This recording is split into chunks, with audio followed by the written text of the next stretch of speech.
Moi, je voudrais vous présenter aujourd'hui une communication à partir des recherches que je mène sur le cinéma élargi, Expanded Cinema, et donc depuis un intérêt pour les images animées. Donc, je précise que je questionne l'écologie des images depuis les images animées.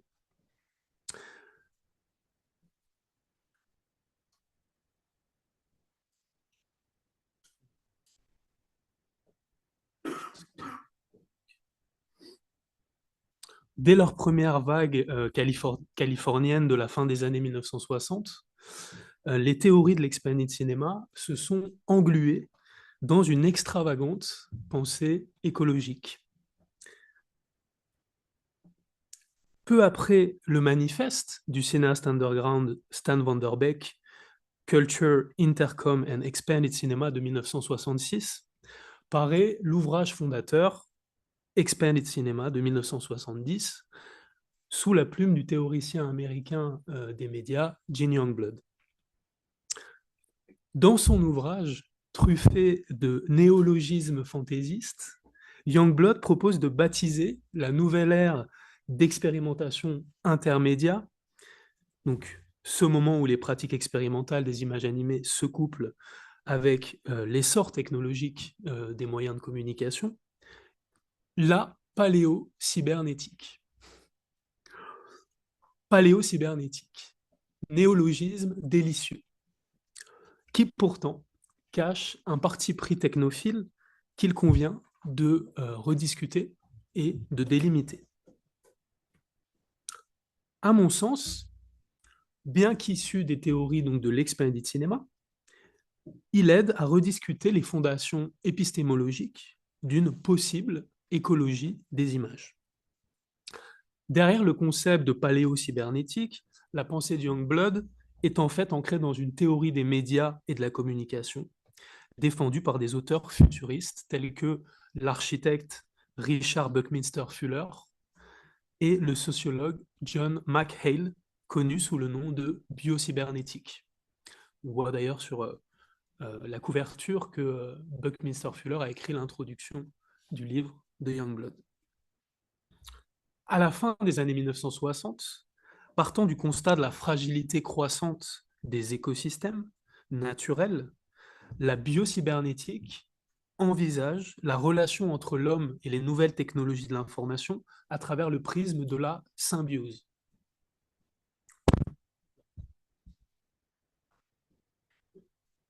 Vous m'expliquer comment je fais pour... Ok, super, merci. En 1968, John McHale écrivait: mais récemment, comme dans ses relations symbiotiques naturelles avec les plantes et les animaux, la relation de l'homme au système cybernétique a subtilement changé vers une interdépendance plus étroitement tissée qui ressemble à ces autres liens écologiques, nous dit-il en 1968. Youngblood reprend cette étrange idée et nouvelle idée d'interdépendance symbiotique, homme cybernétique, et la transpose donc aux expérimentations sur les images animées. Il compare les réseaux informatiques d'images à des réseaux neuronaux. À la suite de McHale, Youngblood considère que cette nouvelle symbiose forme un tout, un nouvel environnement planétaire, nous dit Youngblood. Son âge, paléo-cybernétique, sera une ère médiatique de la technoécologie, une sorte d'Arcadie peuplée de chasseurs-cueilleurs déguisés en scientifiques, où, décrit-il, un physicien atomique chevelu, vêtu de peau de daim, aux pieds nus, au cerveau plein de mescaline et de logarithmes, travaille sur l'heuristique des hologrammes générés par ordinateur ou l'interférométrie au laser krypton.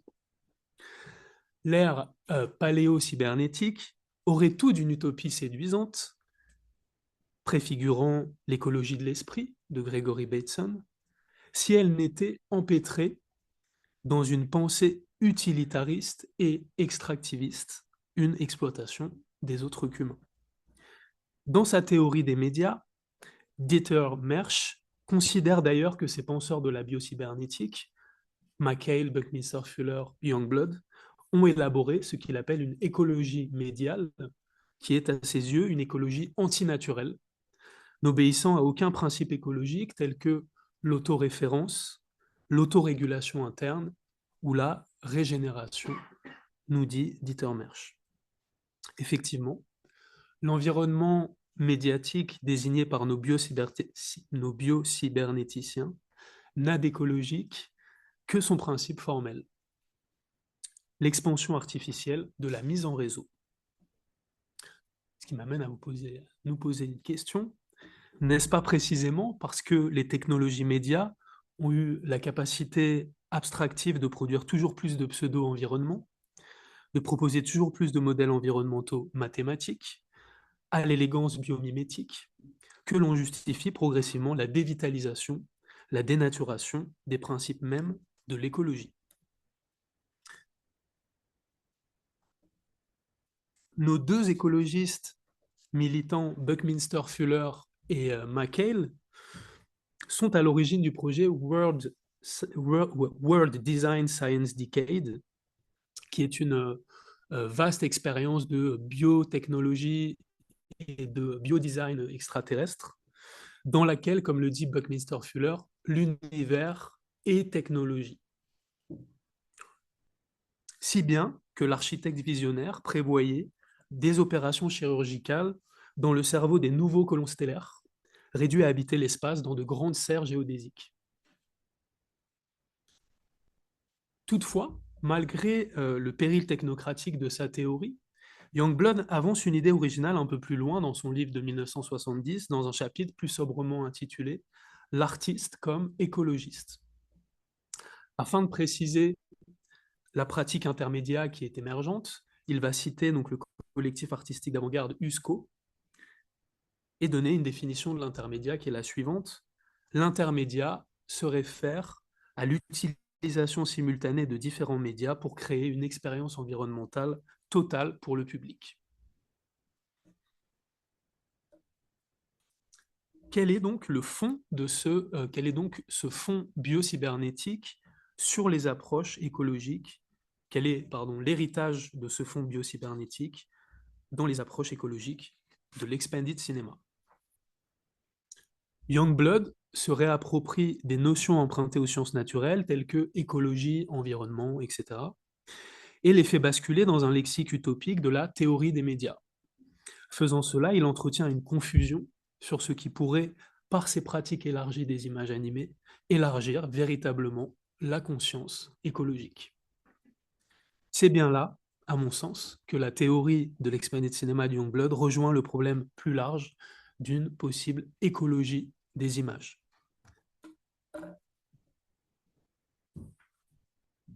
Lorsque l'on avance sur le terrain spéculatif d'une écologie des images, de quelle écologie parle-t-on? L'écologie des images ne repose-t-elle pas inévitablement sur un sol, sur une terre biologique depuis laquelle les images sont fabriquées?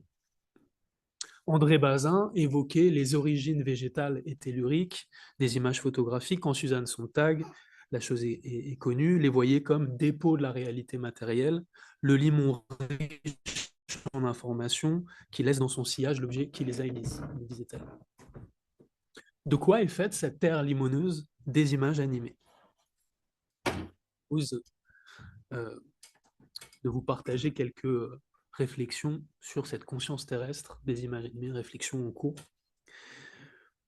Il y a d'abord, bien sûr, les matériaux terrestres qui composent les images animées. L'image animée, qu'elle ait été révélée sur un support celluloïde, convertie numériquement grâce à des puces semi-conductrices, ou bien générée artificiellement via des systèmes de deep learning informatique, n'est jamais un produit hors sol.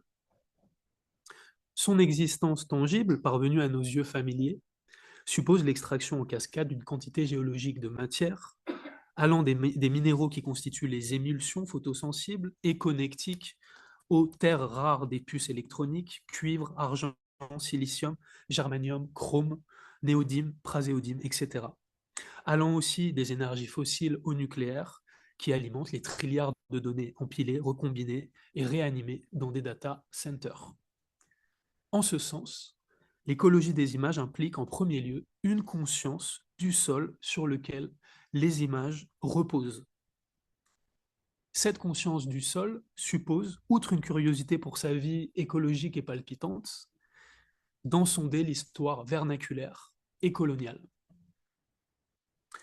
Il y a donc là un deuxième aspect de cette conscience terrestre des images animées, non plus géologique cette fois, mais plus anthropologique, historique on pourrait dire, surtout décoloniale.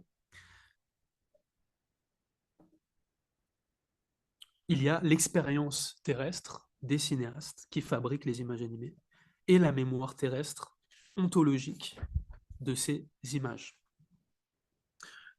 Cela suppose, pour une cinéaste, de repenser les images animées depuis son propre rapport à une terre, avec un sol.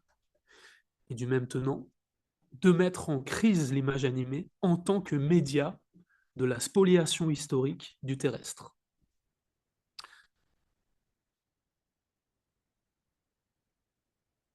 Achille Mbembe, dans son ouvrage La communauté terrestre, parle de remédier au problème colonial de la hiérarchisation des histoires terrestres en fondant ce qu'il nomme les mémoires de la Terre, Terre avec un grand T.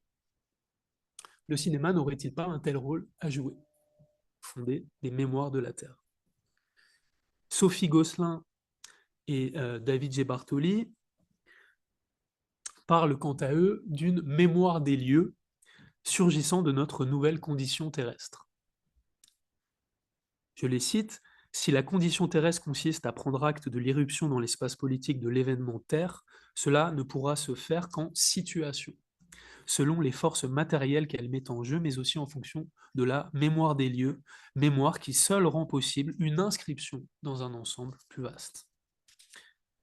Cela implique de ne plus considérer les images que l'on enregistre, que l'on manipule, que l'on développe, que l'on monte, etc., comme de purs artefacts hors sol, immatériels. Cela implique donc pour les cinéastes de considérer que les images animées sont tributaires d'une mémoire des lieux et d'interroger la relation qu'ils ou elles tissent avec ces lieux. Cela suppose aussi, à mon sens, de déconstruire les significations occidentales et ethnocentrées des écologies des images.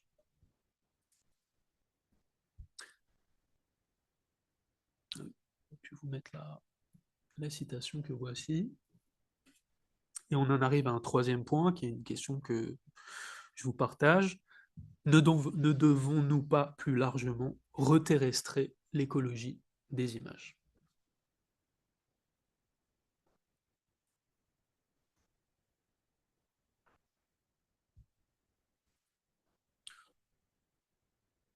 La venue d'un certain cinéma autochtone nous informe d'un engagement qui, je crois, est pionnier sur ce plan. Au Canada, nous assistons depuis le début des années 2000 à l'émergence d'un cinéma expérimental autochtone qui explore la matérialité terrestre grâce à l'artisanat sur celluloïd.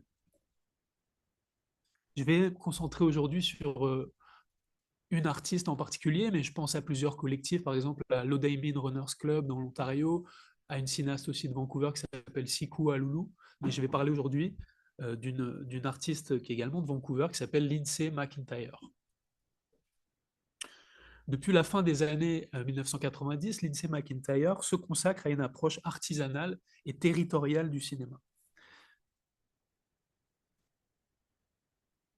Elle manipule au plus près les matériaux et outils argentiques, utilise une large palette de pellicules, Super 8 ou 16 mm, et fabrique à la main des émulsions, développe à la main ses films à partir de procédés écologiques alternatifs et fait ses propres tirages à la main. Depuis ce qu'elle nomme une pratique matérielle, l'artiste basé à Vancouver réengage des machines argentiques dans ses performances d'Expanded Cinema pour réécrire les récits culturels autochtones. Elle réalise des performances multiprojecteurs 16 mm, performances d'ailleurs qu'elle nomme looping projection performance, performance de projection avec boucle, puisqu'elle charge en direct des boucles de films celluloïdes dans les projecteurs au fur et à mesure de la performance.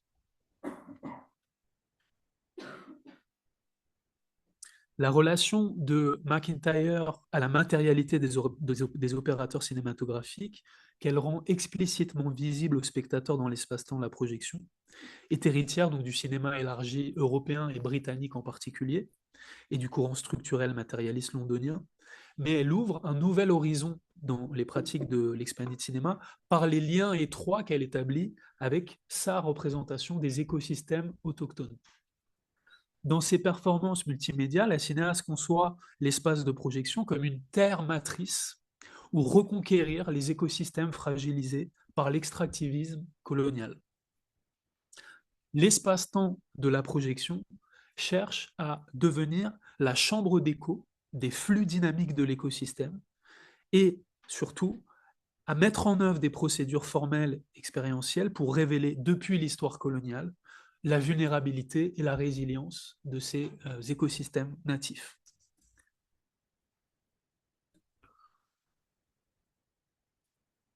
A Northern Portrait, c'est sa première performance multiprojection.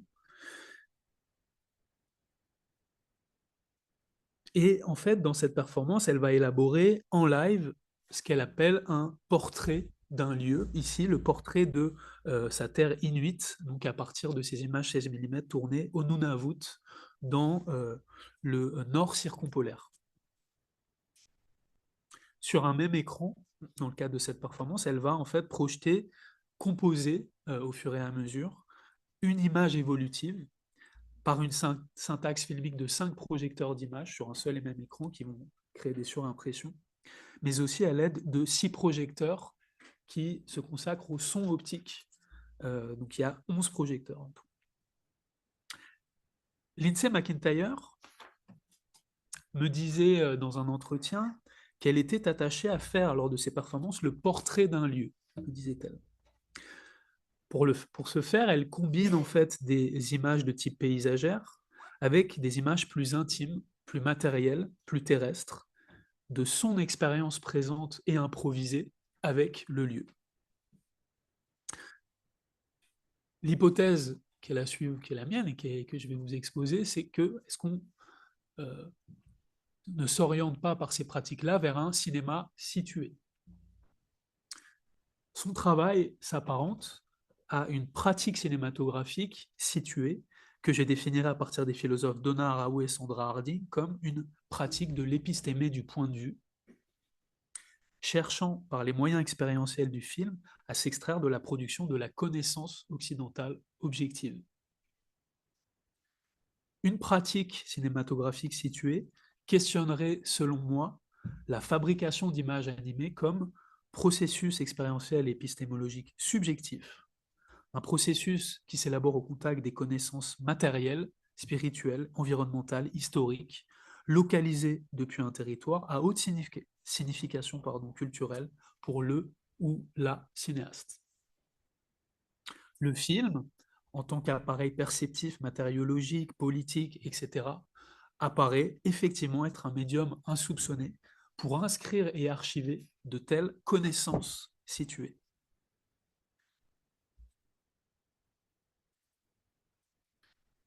Là, je voudrais qu'on se focalise un peu plus sur sa deuxième performance, Worth More Standing, de cinéma élargi, de 2022. Et je vais vous montrer par la suite quelques extraits de la captation de cette performance. Donc, c'est une performance de cinéma élargi qui a été activée au Festival international du court-métrage d'Oberhausen en 2022. C'est une œuvre en fait qui découle d'un mouvement de désobéissance civile, le plus large mouvement de désobéissance civile au Canada, qui est le blocus des bassins versants de Fairy Creek au sud de l'île de Vancouver. Donc, qui a duré de 2020 à 2022 et qui s'opposait en fait à la coupe rase des forêts anciennes par la compagnie Teal Jones.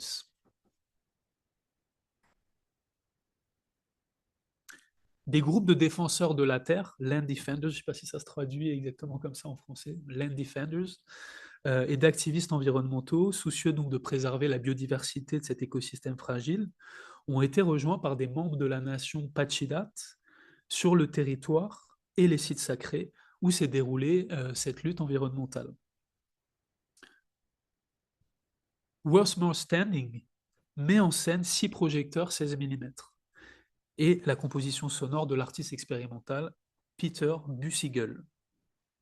Des projections multi-écrans réassemblent en live des images 16 mm tournées par la cinéaste dans les écosystèmes de Fairy Creek. Elle les réassemble grâce à des boucles de film donc qu'elle charge au fur et à mesure de la performance. Les images projetées en noir et blanc très contrastées sont visiblement vacillantes et traitées à la main, parsemées de rayures et de taches. Je propose un premier extrait.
Ouais, je réduis un petit peu l'extrait parce que le temps avance.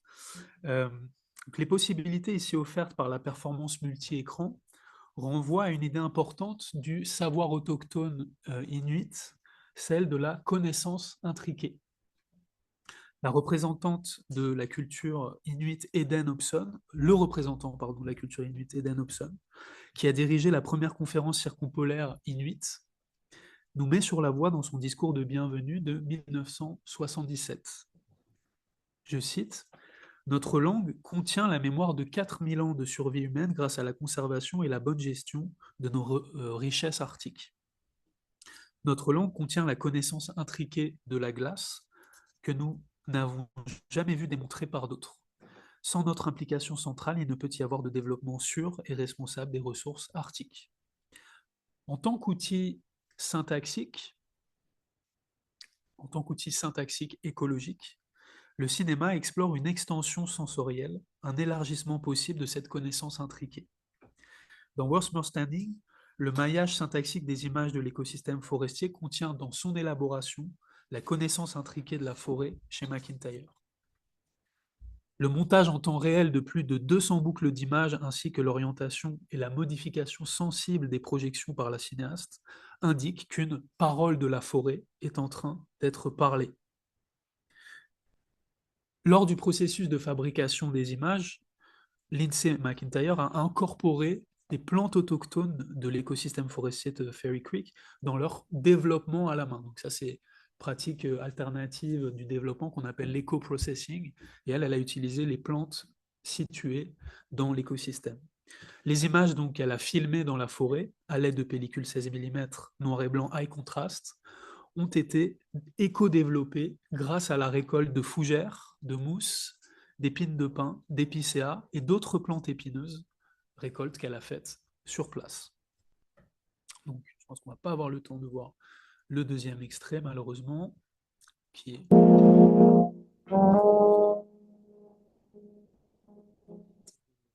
de développement d'images. Et je vais simplement...